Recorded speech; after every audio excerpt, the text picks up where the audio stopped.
Esta tarde vamos a hablar de usted y de mí. Esta tarde quiero hablarles de la Iglesia de Cristo. Y quiero que por favor abramos nuestras Biblias en el Nuevo Testamento, en Primera de Corintios, capítulo 12.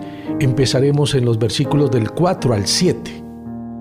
Quiero que sepa que si usted ya le entregó su corazón a Cristo, no solamente es salvo, sino que también es un miembro de la Iglesia de Cristo. Sabía además que al nacer de nuevo, Dios le da a cada creyente uno o varios dones espirituales que es muy importante saber cómo descubrirlos y desarrollarlos para el aprovechamiento de la Iglesia. Hay que entender que algunos de estos dones dados a la Iglesia cesaron en el momento en que se terminó de escribir la Biblia, cuando se cerró el canon, como por ejemplo el don de profecía. Ya Dios dijo lo que tenía que decir y está escrito en su palabra. Por lo tanto, tenemos que ir a su palabra. Ahí es en donde está toda la revelación. En el libro de Hebreos, en el capítulo 1, versículo 1, dice: Dios, habiendo hablado muchas veces, de muchas formas, de muchas maneras, a nuestros padres por medio de los profetas, en estos postreros días nos ha hablado, o sea que ya habló, por medio de su Hijo. Pero hay otros dones que continúan vigentes y es muy importante ministrarlos, o sea, ejercitarlos para beneficio de la Iglesia de nuestro Señor Jesucristo. Ahora sí, por favor, leamos 1 Corintios 12, del versículo 4 al 7. Ahora bien, hay diversidad de dones, pero el Espíritu es el mismo. Y hay diversidad de ministerios, pero el Señor es el mismo. Y hay diversidad de operaciones, pero Dios, que hace todas las cosas en todos, es el mismo. Pero a cada uno le es dada la manifestación del Espíritu para provecho.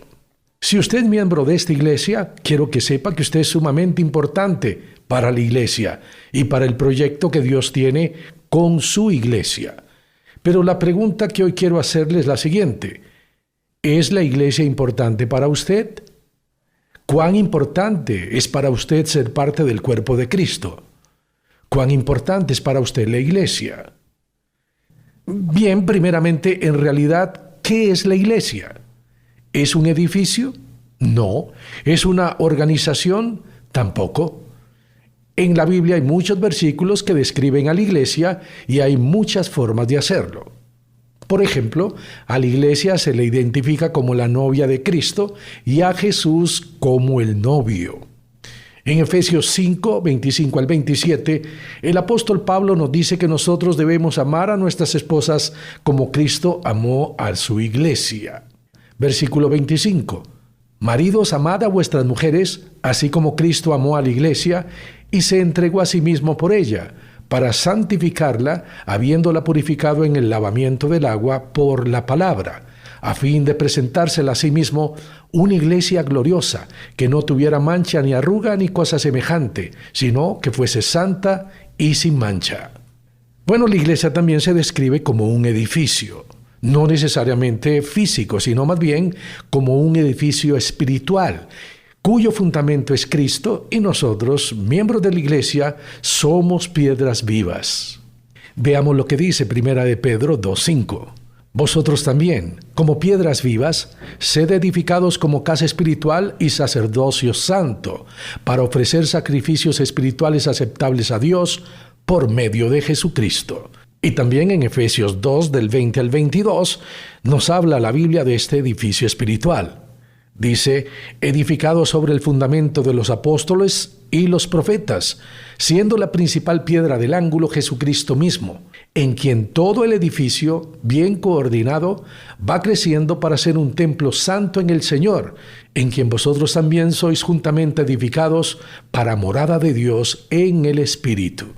A la iglesia se le describe también como un ejército. Cristo es el Rey victorioso y nosotros marchamos bajo el estandarte de la cruz, manchado con su sangre.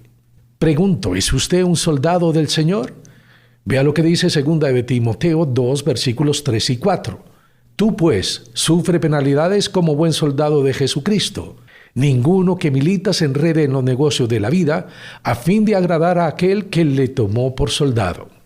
También la Biblia nos dice que nosotros, la iglesia, somos como un rebaño de ovejas y que Jesús es el buen pastor que nos cuida y nos protege. busque por favor el Salmo 100, versículo 3, y también busquemos Juan 10, 14 y 15.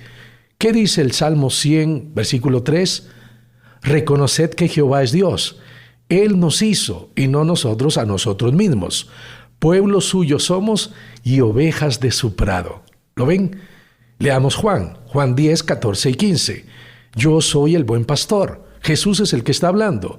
Y conozco a mis ovejas y las mías me conocen. Así como el Padre me conoce y yo conozco al Padre y pongo mi vida por las ovejas.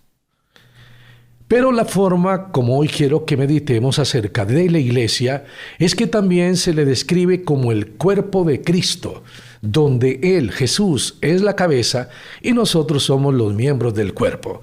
Regresemos por favor a 1 Corintios 12, en donde Pablo nos deja claro que usted y yo somos parte del cuerpo de Cristo. Empecemos del versículo 12 al 14.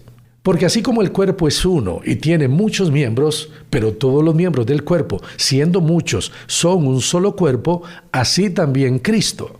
Porque por un solo espíritu fuimos todos bautizados en un cuerpo, sean judíos o griegos, sean esclavos o libres, y a todos se nos dio a beber de un mismo espíritu.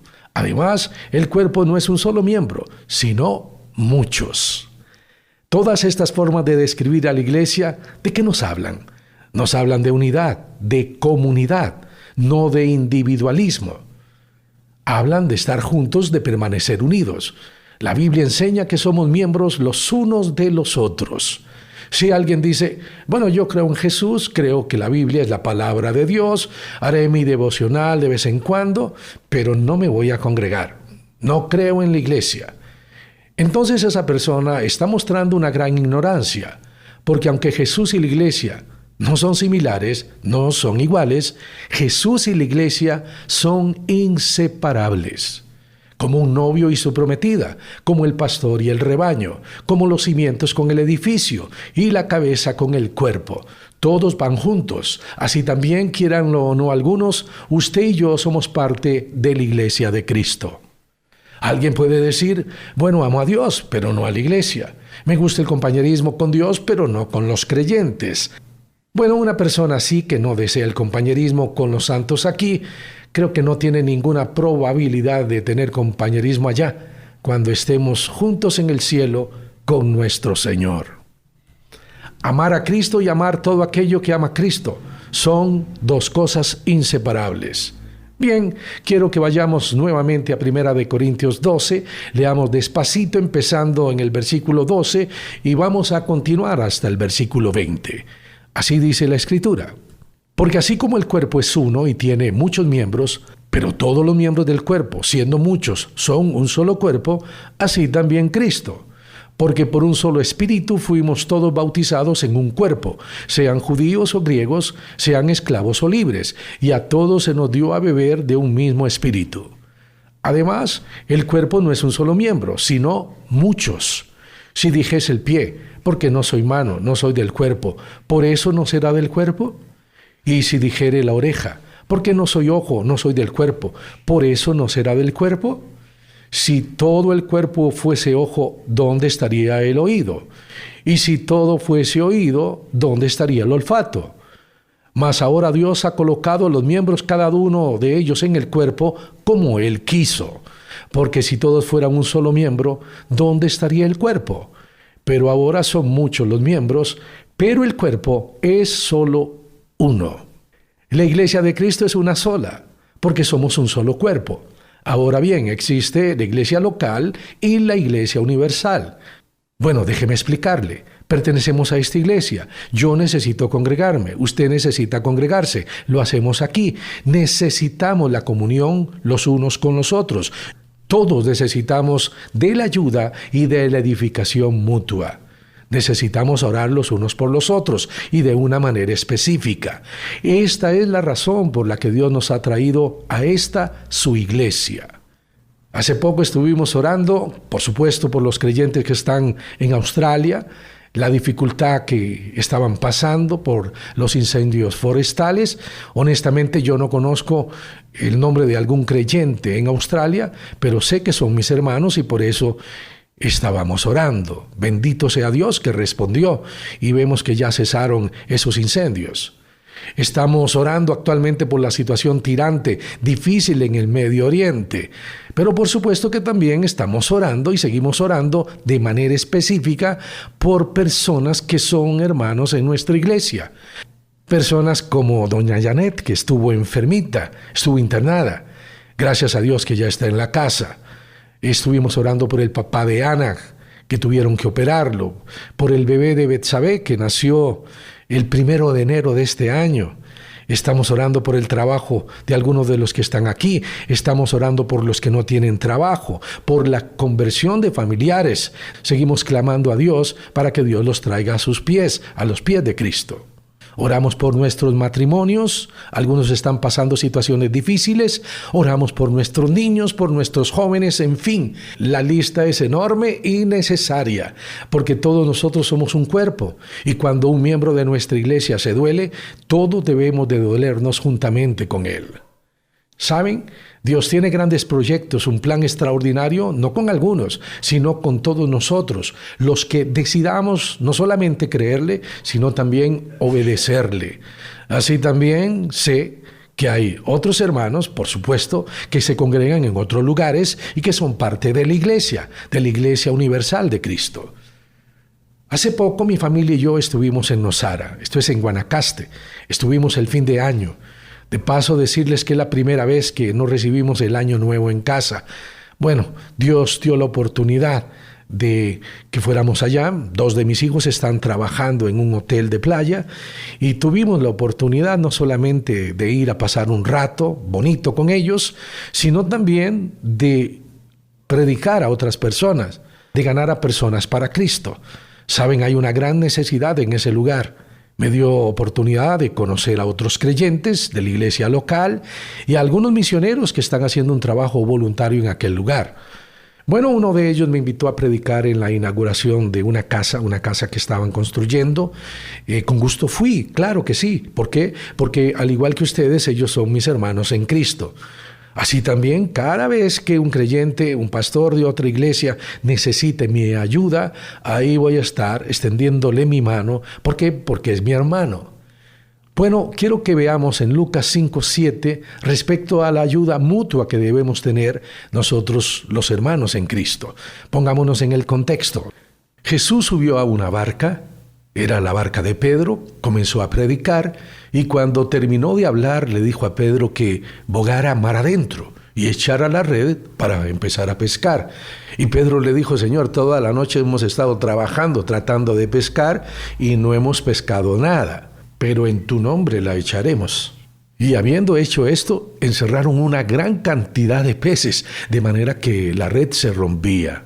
Y vean lo que dice Lucas 5, versículo 7, respecto a esta ayuda mutua. Entonces hicieron señas a los compañeros que estaban en la otra barca, para que viniesen a ayudarles. Y vinieron, y llenaron ambas barcas de tal manera que se hundían. ¡Qué maravilloso! Bueno, nosotros debemos de estar presto a ayudar a otros hermanos que necesitan de nosotros. Somos el cuerpo de Cristo. Y la manera como el mundo conocerá al Señor Jesucristo es primeramente por medio de su palabra y por supuesto a través de su cuerpo, a través de nosotros, la iglesia. Tenemos que dar un testimonio. Estamos en este mundo para decirle a la gente cómo es Jesucristo. Debemos ser luz en un mundo que está en tinieblas. La iglesia es la parte visible del invisible, del inmortal, del único y sabio Dios.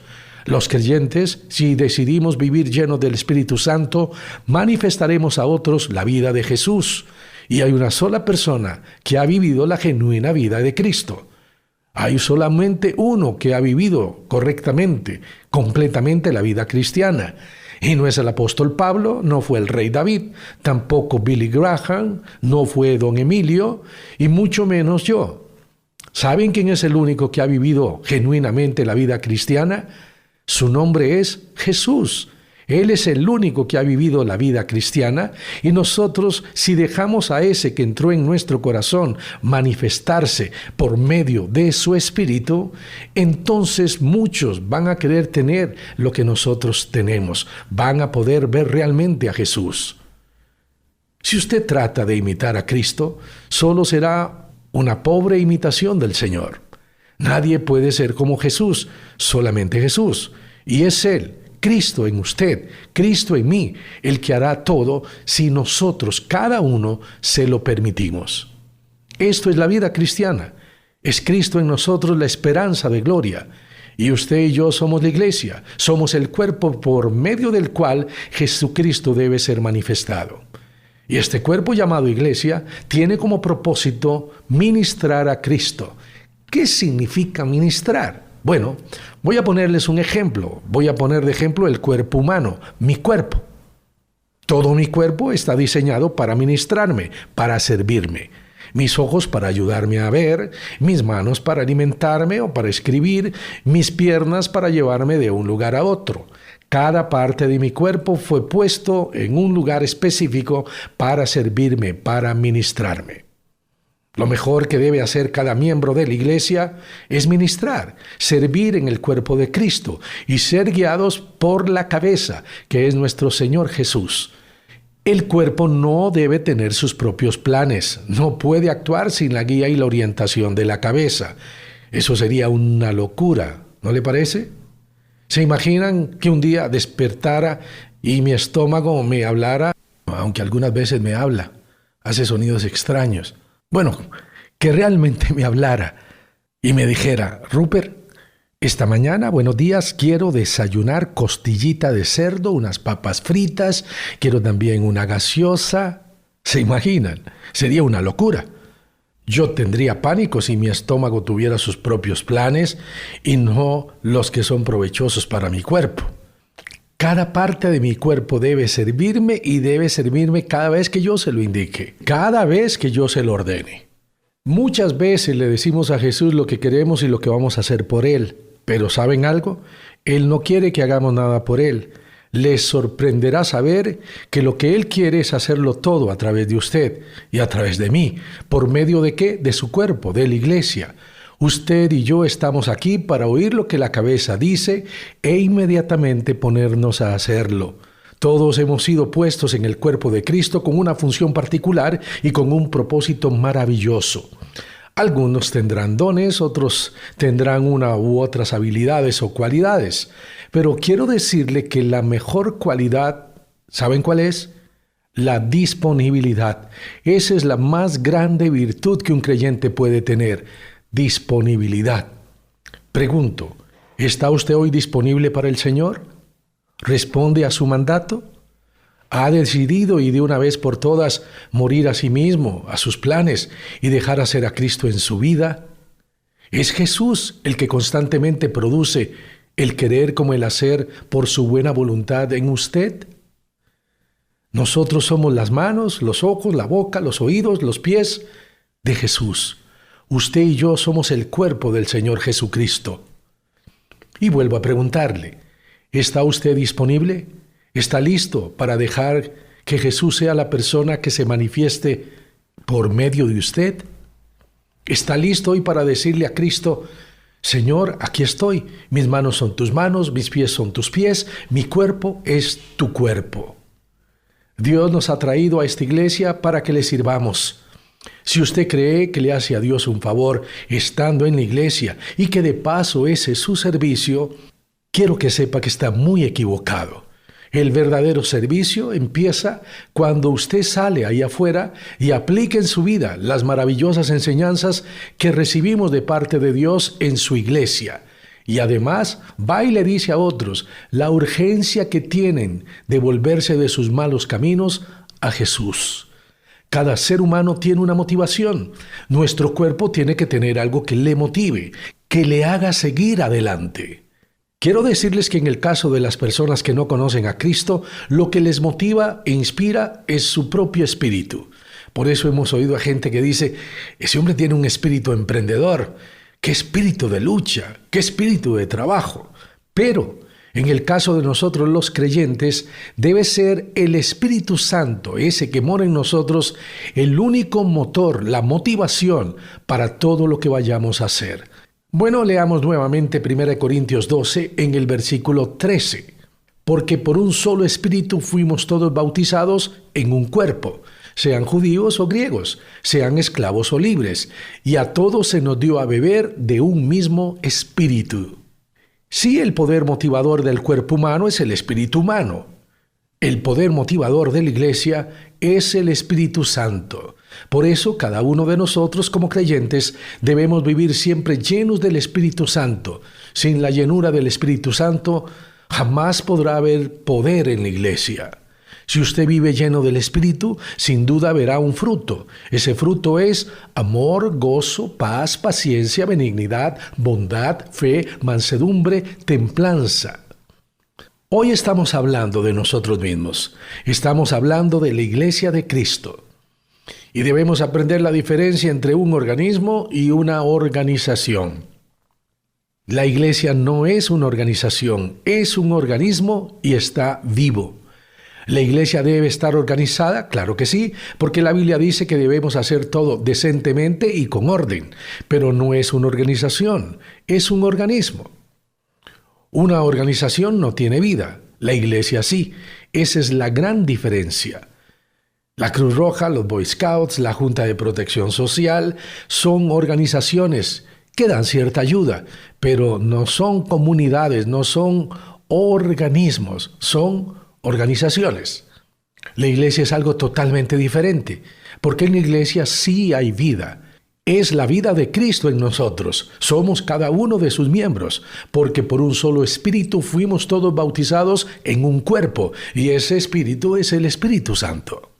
Algunos pueden tener un lindo lugar, reunirse, organizar a la gente, llamar a eso iglesia, pero realmente no lo es. Para que sea una iglesia, el Espíritu Santo debe estar moviéndose en medio de ella. Debe haber un gozo, debe haber paz en sus miembros, debe haber libertad, porque como dice la Biblia, donde está el Espíritu del Señor, allí hay libertad. Leamos, por favor, 2 Corintios 3, versículos 17 y 18. Porque el Señor es el Espíritu, y donde está el Espíritu del Señor, allí hay libertad. Dice el 18, por tanto, nosotros todos, mirando a cara descubierta como en un espejo la gloria del Señor, somos transformados de gloria en gloria en la misma imagen, como por el Espíritu del Señor. La Iglesia no es una corporación con Jesús como el presidente. No, es un cuerpo con Jesús como la cabeza. Es un organismo que tiene vida. La Biblia claramente nos dice que por un solo Espíritu fuimos todos bautizados en un cuerpo. No habla del bautismo de agua o por agua. Aquí se está hablando del bautismo por el Espíritu Santo. Cuando creemos en el Señor Jesucristo, le recibimos como nuestro Salvador personal, varias cosas toman lugar en el mismo momento. Primero, somos salvos. Y segundo, somos bautizados en el cuerpo de Cristo y a la vez somos llenos del Espíritu Santo. Cuando le entregué mi corazón a Jesús, cuando le dije, Señor Jesús, soy un pecador, no puedo salvarme por mí mismo, tú moriste para rescatarme, me has prometido no solamente la vida eterna, sino también transformarme. Cuando con un corazón contrito, humillado, le dije, Señor, una vez para siempre me entrego a ti, en ese instante, en ese momento, ocurrió el más grande milagro, el milagro de la salvación, y el Espíritu Santo entró en mi vida, en mi corazón, equipándome con todo aquello que necesitaba para servir en el cuerpo de Cristo. Vea lo que dice Efesios 1, versículos 13 y 14. En él también vosotros, habiendo oído la palabra de verdad, el evangelio de vuestra salvación, y habiendo creído en él, fuisteis sellados con el Espíritu Santo de la promesa. Y el 14 dice, que es las arras de nuestra herencia hasta la redención de la posesión adquirida para alabanza de su gloria. El bautismo de agua o por agua simboliza ese bautismo del Espíritu. El bautismo por inmersión, que por cierto no es aspersión sino inmersión, no es un requisito para la salvación, es una ordenanza que no le suma ni le resta la salvación, pero que no deja de ser importante. Cuando usted recibe a Cristo, cuando usted invita a Jesús a su corazón, entonces en ese momento Padre, Hijo, Espíritu Santo entran y comienzan en usted una verdadera transformación. Soy bautizado, versículo 13, en el cuerpo de Cristo, pero no solamente soy puesto en el cuerpo de Cristo, sino que el Espíritu Santo es depositado en mí. Dice Pablo que se nos dio a beber de un mismo espíritu, y tal como me tomo un trago de agua, el Espíritu Santo entró en mí aquella noche, el 16 de diciembre del 97, y ahora yo estoy en el cuerpo de Cristo, y el Espíritu Santo está en mí, mora en mí. Esa es la maravillosa promesa. Ahora soy parte del cuerpo de Cristo.